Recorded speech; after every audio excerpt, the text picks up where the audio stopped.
गेल्या अनेक वर्षापासून रखडलेल्या मुंबई गोवा महामार्गाचं काम वेगानं सुरू असल्याचा दावा सरकारकडून केला जातोय। या महामार्गाच्या प्रश्नावरून मनसे आक्रमक झाल्यानंतर सार्वजनिक बांधकाम मंत्री रवींद्र चव्हाण यांनी सातत्यानं रस्त्याच्या कामाची पाहणी सुरू ठेवली। मात्र आता बांधकामाच्या दर्जाबद्दल मोठं प्रश्नचिन्ह निर्माण झालंय। चिपळूणमध्ये मुंबई गोवा महामार्गावरच्या उड्डाणपुलाचा भाग तुटलाय। चिपळूणच्या बहादूर शेख नाक्यावरील पुलाचा भाग मधोमध तुटल्याचा व्हिडिओ समोर आला। सकाळी 8 वाजता उड्डाणपुलाच्या मधोमध असलेला एक गर्डर क्रॅक होऊन तुटला। यावेळी त्याचे काही अवशेष खाली पडले। मात्र त्यावेळी उड्डाणपुलाच्या जवळ कोणीही नागरिक किंवा कोणतेही वाहन नसल्यानं मोठी दुर्घटना घडली नाही। नवीन कामाची जर ही अवस्था असेल तर उड्डाणपुलाच्या भवितव्य काय हा प्रश्न नागरिकांमधून विचारला जातोय।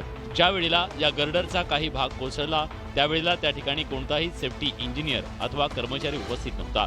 बांधकाम सुरू असलेल्या पुलाचा भाग मधोमध तुटल्यानं त्याच्या कामाच्या दर्जाबद्दल प्रश्नचिन्ह उपस्थित केलं जात आहे। 6 महिन्यातील ही दुसरी दुर्घटना असल्यानं स्थानिक नागरिक चांगलेच भयभीत झालेत। या प्रकरणाच्या चौकशीची मागणी होतीये। मुंबई गोवा महामार्गावर उड्डाणपुलाचं काम सुरू असताना गर्डर अचानकपणे मधोमध तुटला। आधी स्फोटासारखा मोठा आवाज झाला, त्यामुळे स्थानिक नागरिक घराबाहेर आले। त्यांना पूल हलताना दिसला। याच उड्डाणपुलावर गर्डर तुटण्याची ही दुसरी घटना आहे, त्यामुळे संताप व्यक्त होतो। पुलाचा गर्डर कोसळल्याची माहिती मिळताच ठाकरे गटासह सर्वपक्षीय कार्यकर्त्यांनी घटनास्थळी धाव घेतली। यावेळी पुलाजवळ सेफ्टी इंजिनियरसह एकही अधिकारी उपस्थित नव्हता। घटनेची माहिती मिळाल्यानंतर सेफ्टी इंजिनियर या ठिकाणी आला, तेव्हा त्याला ठाकरे गटाच्या कार्यकर्त्यांनी शिवीगाळ करत जाब विचारला। यावेळी ठाकरे गटाच्या कार्यकर्त्यांनी इंजिनियरला मारहाण केली। लोकांचा जीव जाण्याची वाट पाहताय का असा सवाल संतप्त कार्यकर्त्यांनी विचारला। जोपर्यंत ॲज अ सक्सेस ऑडिट होत नाही, थर्ड पार्टी ऑडिट होत नाही, तोपर्यंत कोणत्या प्रकारचं पुढचं काम करण्यात येऊ नये। या घटनेच्या नंतर परिसरात पोलिसांचा बंदोबस्त वाढवण्यात आलाय। या उड्डाणपुलाचं निकृष्ट दर्जाचं काम करण्यात आल्याचा आरोप यावेळी करण्यात आला। तसंच या कामाच्या चौकशीची मागणी करण्यात आली आहे। पूल पूर्ण होण्याआधीच दुर्घटना होत असेल तर तो तयार झाल्यानंतर काय होईल असा सवाल विचारला जातोय। शिवसेना उद्धव बाळासाहेब ठाकरे पक्षाच्या कार्यकारिणीचा विस्तार करण्यात आलाय। मात्र या नव्या कार्यकारिणीवर मुंबईकर पदाधिकाऱ्यांची छाप दिसून येते। ग्रामीण चेहरा नसलेली ही नवी कार्यकारिणी ठाकरे गटाला फायदेशीर ठरणार आहे का, अशी चर्चा सुरू झाली आहे। शिवसेना उद्धव बाळासाहेब ठाकरे पक्षाच्या कार्यकारिणीतल्या नेत्यांच्या यादीत मनोहर जोशी, लीलाधर डाके, दिवाकर रावते, सुभाष देसाई, आदित्य ठाकरे, संजय राऊत, चंद्रकांत खैरे, अनंत गीते, अरविंद सावंत, विनायक राऊत, अनिल देसाई, भास्कर जाधव, अनिल परब, राजन विचारे, रवींद्र वायकर आणि सुनील प्रभूंचा समावेश असेल। याच्या पुढच्या फेजमध्ये आणखीन काही नवीन लोक वेगवेगळ्या पदावर येऊ शकतात। हा सगळा निर्णय पक्षप्रमुखांचा असतो आणि पक्षप्रमुख तो निर्णय घेत असतात। अशा माणसावर कायमस्वरूपी अन्याय होताना आम्ही बघितलेला आहे। आजही त्यांच्या मागणं सगळे आलेले शिवसेनेचे नेते झाले, परंतु आमचे राजन साळवी अजून तिथंच आहेत। नव्या कार्यकारिणीत मुंबईकर पदाधिकाऱ्यांचा अधिक भरणा आहे, त्यामुळे ग्रामीण महाराष्ट्रातील शिवसैनिकांना कार्यकारिणीत कधी संधी मिळणार, अशानं पक्षफुटीतली पोकळी कशी आणि कधीपर्यंत भरून काढली जाणार असे अनेक प्रश्न उपस्थित होत आहेत। पितृपक्ष संपलाय, त्यामुळे आता पुन्हा एकदा राज्य मंत्रिमंडळाच्या विस्ताराची जोरदार चर्चा सुरू झाली आहे। विस्ताराची तारीख कुणीच सांगत नाहीये। सत्ताधारी आमदारांमध्ये मात्र चलबिचल सुरू आहे।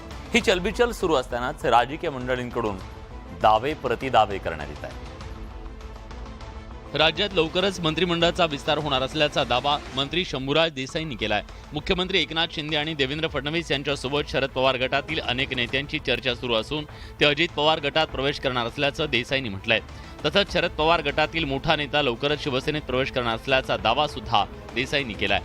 पवार गटातल्या किंवा राष्ट्रवादीमधले काही लोक, काही नेते हे महायुतीच्या सरकारमध्ये यायला इच्छुक आहेत, तर असे बरेच लोक आहेत। राजकीय धमाका होईल हे 16 लोक अपात्र होतील। दिवाळीपूर्वी लवकरच तुम्हाला आमचा जे संख्याबळ आहे ते 4ने वाढलेलं दिसेल। याआधी मोठ्या राजकीय भूकंपाचे दावे करण्यात आले, मात्र आता पुन्हा एकदा नवा दावा करण्यात आल्यानं राजकीय वर्तुळात चर्चांना उधाण आलंय। एकीकडे मंत्री आणि शिंदेंच्या शिवसेनेचे नेते शंभूराज देसाई यांनी राजकीय भूकंपाचा दावा केला। शरद पवार गटाचा नेता शिंदेंच्या शिवसेनेत येणार असल्याचं वक्तव्य देसाईंनी केलं। या पार्श्वभूमीवर ठाकरे गटानेही मोठा दावा केला। ठाकरे गटाचे खासदार विनायक राऊत यांनी मोठा राजकीय दावा केलाय। शिंदेंच्या शिवसेनेत मोठा भूकंप होणार असल्याचं वक्तव्य विनायक राऊतांनी केलंय. तसंच शिंदेंच्या शिवसेनेतील केवळ तिघांनाच तिकीट मिळणार असल्याचा दावा राऊतांनी केलाय. यावर शिंदेंच्या शिवसेनेनंही प्रत्युत्तर दिलंय. बऱ्याच जणांचे निरोप प्रत्यक्ष अप्रत्यक्ष येत आहेत. मिंदे गटामध्ये मात्र भूकंप हा जबरदस्त होणार. कोणी किती दिवा स्वप्न बघितली तरी सुद्धा खासदारकीच्या निवडणुकीनंतर पूर्ण देश हा मोदीमय असेल. आता राजकीय भूकंपानंतर दोन्ही शिवसेनेकडून दावे प्रतिदावे सुरू झालेत. नेमका कुणाचा दावा खरा होणार हे आगामी काळात स्पष्ट होईल. एक महत्वाची बातमी आपल्या हाती येते. पुण्यातल्या नवले पूल इथं स्वामीनारायण मंदिराच्या जवळ झालेल्या अपघातात ट्रकनं पेट घेतलाय. घटनेत काही जण अडकल्याची शक्यता वर्तवण्यात येते. पुणे आणि PMRDA अग्निशमन दलाकडून 4 वाहनं तिथं दाखल झाली आहेत. आगीवर नियंत्रण मिळवण्यासाठी शर्थीचे प्रयत्न सुरू आहेत. आज दिवसभरातली ही तिसरी मोठी आगीची दुर्घटना म्हणावी लागेल. महाराष्ट्रात आज 3 मोठ्या आहेत. सोलापूरमध्ये एक आग लागली, त्यानंतर रेल्वे अहमदनगर आणि आष्टी या रेल्वेचे डबे 4 बोग्या जळून खाक झाल्या आणि आता संध्याकाळी ही तिसरी आगीची मोठी दुर्घटना घडली आहे आणि या आगीवर नियंत्रण मिळवण्याचे शर्थीचे प्रयत्न सध्या सुरू आहेत. पुण्यातल्या या घटनेची ही दृश्य आहेत. राष्ट्रवादीच्या अजित पवार गटाचे प्रदेशाध्यक्ष सुनील तटकरे यांनी माजी मुख्यमंत्री उद्धव ठाकरे यांच्या संदर्भात 2 दिवसांपूर्वी मोठा दावा केला. पंतप्रधान मोदींच्या भेटीनंतर महाविकास आघाडी सरकार तोडून भाजपसोबत जाण्यास ते तयार होते असा दावा तटकरेंनी केला. महाविकास आघाडी सरकारचे मुख्यमंत्री असताना ठाकरे भाजपसोबत जाणार होते असं वक्तव्य तटकरेंनी केलं होतं. आता शिंदेंच्या शिवसेनेचे नेते आणि मंत्री दीपक केसरकर यांनी तटकरेंच्या सुरात सूर मिसळलाय. उद्धव ठाकरे महाविकास आघाडीतून बाहेर पडणार होते असा दावा केसरकरांनी केलाय. विशेष म्हणजे तटकरेंनी उल्लेख केलेल्या ठाकरे मोदी भेटीचा उल्लेख करण्यात आलाय. उद्धव ठाकरे भाजपसोबत जाणार होते, मात्र संजय राऊत खलनायक बनले असा दावा केसरकरांनी केला. ठाकरे गटानं मात्र केसरकरांचा दावा फेटाळलाय. उद्धव साहेबांची तयारी होती, परंतु नेमकी माशी कुठली शिंकली? भाजपचा आणि शिवसेनेचा चांगला जो एक समझोता त्या काळामध्ये होणार आहे तो कोणामुळे तुटला? केसरकर मी हे सांगणं हे हास्यास्पद आहे. आधी तटकरे आणि केसरकरांनी ठाकरे भाजपसोबत जाणार होते असा दावा केला. या दाव्यामुळे पुन्हा एकदा न झालेल्या युतीवरून राजकारण तापण्याची चिन्ह आहेत. राज्यातल्या राजकारणाचा स्तर आता भेळपुरीपर्यंत पोहोचलाय. शिवसेना आणि ठाकरे गटातला तिखट आरोपांचा रगडा पॅटीस चांगलाच गाजतोय. ठाकरे गट आणि समाजवाद्यांमध्ये युती झाली आहे. या युतीवर मुख्यमंत्री एकनाथ शिंदे यांनी टीकेचे बाण सोडत ठाकरे गट हिंदुत्वाचे मिलावट राम झाल्याचा टोला लगावलाय. मुख्यमंत्र्यांच्या या टीकेला खासदार संजय राऊतांनी जोरदार उत्तर दिलंय. महाराष्ट्र तोडण्याची भाषा समाजवाद्यांनी कधी केली नाही याची आठवण संजय राऊतांनी एकनाथ शिंदेंना करून दिली. या मुद्द्यावरून शिवसेना आणि ठाकरे गटात जुंपली आहे. एकत्र करतायत, जसं अन्नामध्ये भेसळ करतात त्यांना काय म्हणतो मिलावट राम. हे हिंदुत्वाचे मिलावट राम आहे. तुमची भेळपुरी झाली आहे सडलेली. तुम्ही आम्हाला काय सांगताय? हिंदुत्व, समाजवाद. तुमच्यात जी भेसळ होती ती निघून गेलेली आहे. आता आमचं अन्न अतिशय शुद्ध आणि सात्विक झालेलं आहे. मिलावट राम, भेळपुरी आणि सात्विक अन्न यामुळे राजकारणाला चांगला तडका बसलाय. मात्र ही राजकीय भेळ सामान्य मतदारांना कितपत आवडली असेल हा प्रश्न अनुत्तरित आहे. आगामी निवडणुकांच्या तोंडावर उद्धव ठाकरेंनी बाळासाहेब ठाकरेंच्या पावलावर पाऊल टाकलं. ठाकरे गटानं रविवारी समाजवादी पक्षासोबत युती केली. उद्धव ठाकरेंनी सुरू केलेल्या या बेरजेच्या राजकारणावर आता सत्ताधाऱ्यांकडून टीका सुरू झाली. जर गुजरातमध्ये पाकिस्तानी क्रिकेटर्सवर फुलांचा वर्षाव होत असेल तर मग मी समाजवाद्यांसोबत गेलो तर काय गैर, असं वक्तव्य उद्धव ठाकरे यांनी केलं. त्यावरून मंत्री केसरकरांनी ठाकरेंना टोला लगावलाय. तर शिंदेंच्या शिवसेनेच्या नेत्यांना समाजवादी विचारसरणी माहीत तरी आहे का असा सवाल खासदार संजय राऊतांनी केला. भाजप आमदार नितेश राणे यांनी तर ठाकरेंना खोचक सल्ला दिलाय. विधिमंडळाच्या ग्रंथालयात जा, जुना रेकॉर्ड तपासा आणि समाजवाद काय असतो हे समजून घ्या. जर समाजवादीच्या बरोबर काही होत असेल तर त्याला आम्हाला वाईट वाटण्याचं काही कारण नाही, परंतु अशी पाळी पक्षावर का आली ह्याचा सुद्धा विचार केला पाहिजे. मी आता पॉप्युलर फ्रंट ऑफ इंडियाशी पण बोलावं, आयसिसशी बोलावं, रझा अकॅडमीशी बोलावं आणि MIMशी पण बोलावं आणि त्यांच्यावर पण युती करून टाका ना. ठाकरे समाजवादीच्या या युतीमुळे महाविकास आघाडीसह इंडिया आघाडी मजबूत झाल्याचा दावा करण्यात येतोय. मात्र त्यावरून राजकारण तापल्याचं पाहायला मिळतंय. धनगर आरक्षणासाठी भाजपचे नेते गोपीचंद पडळकर मैदानात उतरलेत. इंदापुरात त्यांचे जंगी स्वागत करण्यात आलं. यावेळी बोलताना त्यांनी पवार कुटुंबावर अप्रत्यक्षपणे जोरदार टीका केली. भाजपचे नेते गोपीचंद पडळकरांची धनगर जागर यात्रा सध्या सुरू आहे. ही यात्रा इंदापुरात आली असताना क्रेनच्या साह्यानं हार घालून त्यांचं जंगी स्वागत करण्यात आलं. यावेळी पडळकरांवर जोरदार पुष्पवृष्टी करण्यात आली. यावेळी घोड्यावर बसून ते कार्यक्रमस्थळी दाखल झाले. इंदापुरात गोपीचंद पडळकर यांना समाजभूषण पुरस्कार प्रदान करण्यात आला. यावेळी केलेल्या भाषणात त्यांनी पवार कुटुंबाचं नाव न घेता अप्रत्यक्षपणे निशाणा साधला. एसटीडी म्हणजे काय? यस म्हणजे साहेब, टी म्हणजे ताई, अंडी म्हणजे दादा. एसटीडीच्या गुलामगिरीतनं बाहेर पडा. एक दिवस तुम्ही राजा व्हाल. हे साहेब, ताई, दादा म्हणायचं सोडून द्या. या पुढील काळात धनगर समाजानं एकजूट कायम दाखवावी असं आवाहन गोपीचंद पडळकरांनी केलंय. मराठा समाजाला ओबीसीतून आरक्षण देण्याची मागणी होऊ लागली आहे. मात्र त्या विरोधात ओबीसी संघटना एकवटल्यात. ओबीसी समाजातील अस्वस्थता लक्षात घेता राजकीय पक्षांनी ओबीसींवर लक्ष केंद्रित केलं. काँग्रेस नागपूरमध्ये विविध ओबीसी संघटनांची मोठ बांधतंय बैठक. आरक्षणाच्या मुद्द्यावरून ओबीसी समाज आक्रमक झाल्यानं सर्वच राजकीय पक्षांनी त्यांना चुचकारायला सुरुवात केली आहे. काही दिवसांपूर्वी भाजपनं आशिष देशमुखांच्या नेतृत्वात ओबीसी यात्रा सुरू केली. काँग्रेसनंही उपराजधानी नागपुरात ओबीसी संघटनांची बैठक घेतली आहे. आपण ओबीसींच्या पाठीशी असल्याचं दाखवण्यासाठी जणू भाजप आणि काँग्रेसमध्ये चढाओढ लागल्याचं चित्र आहे. ओबीसीच्या वाट्याचं कमी न करता कोणालाही द्या, कितीही द्या, त्या संदर्भात आमचा विरोध नाही. परंतु जरांगे पाटलांनी घेतलेली भूमिकेचा या सगळ्या बैठकीमध्ये स्पष्टपणे विरोध करण्यात आला.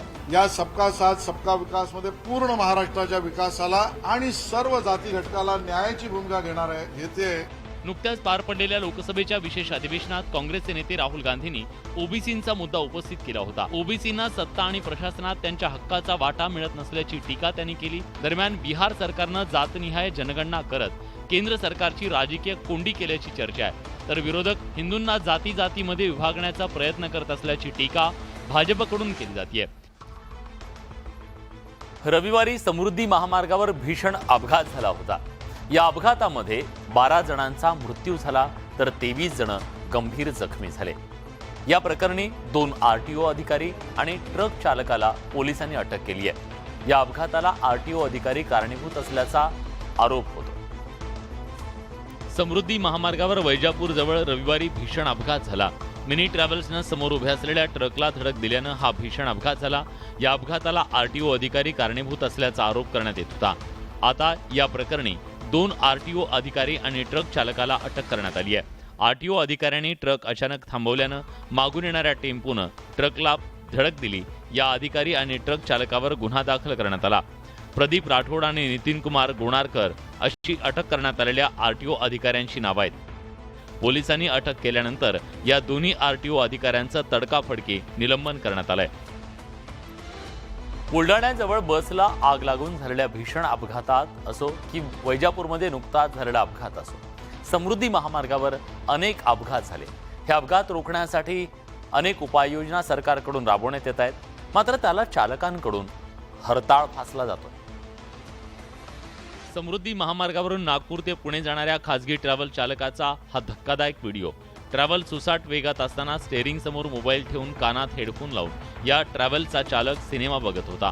ही खासगी ट्रॅव्हल्स ताशी 100 ते 120च्या गतीनं चालत असताना ट्रॅव्हल चालक मोबाईल चक्क स्टेअरिंग समोर ठेवून कानात हेडफोन लावून सिनेमा बघत असल्याचा व्हिडिओ एका जागृत प्रवाशानं काढलाय.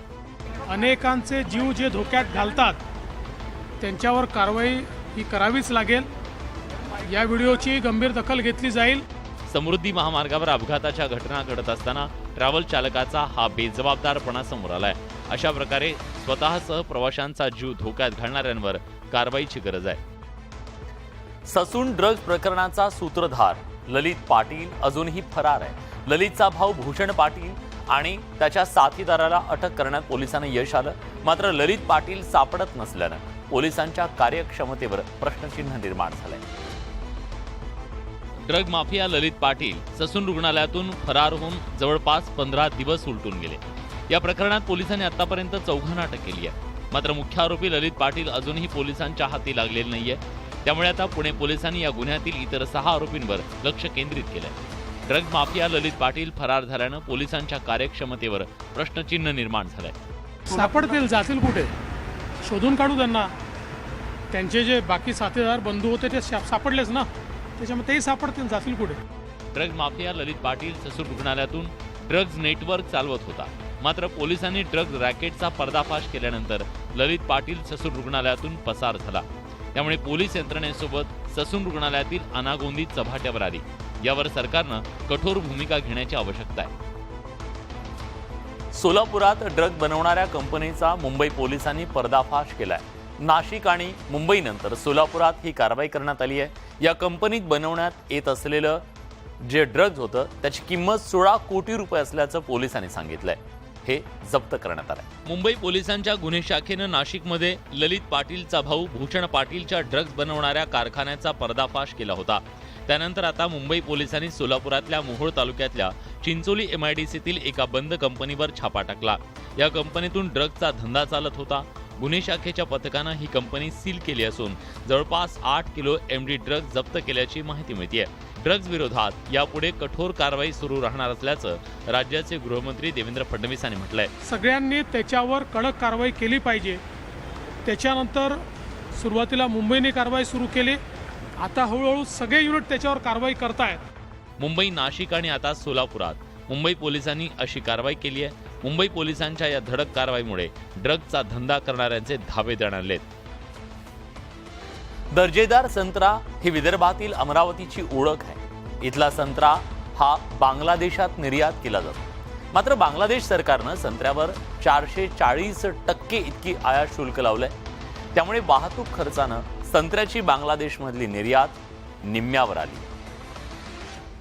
दुसरीकडे देशांतर्गत बाजारात संत्र्याची मागणी कायम आहे. संत्रा दर 60 ते 70 हजार रुपयांवरून 20 ते 25 हजार प्रति टनावर आल्यानं संत्रा उत्पादक शेतकरी अडचणीत सापडलाय. या पार्श्वभूमीवर संत्रा उत्पादक शेतकऱ्यांच्या प्रश्नावरून माजी मंत्री बच्चू कडू यांचा प्रहार जनशक्ती पक्ष आक्रमक झालाय.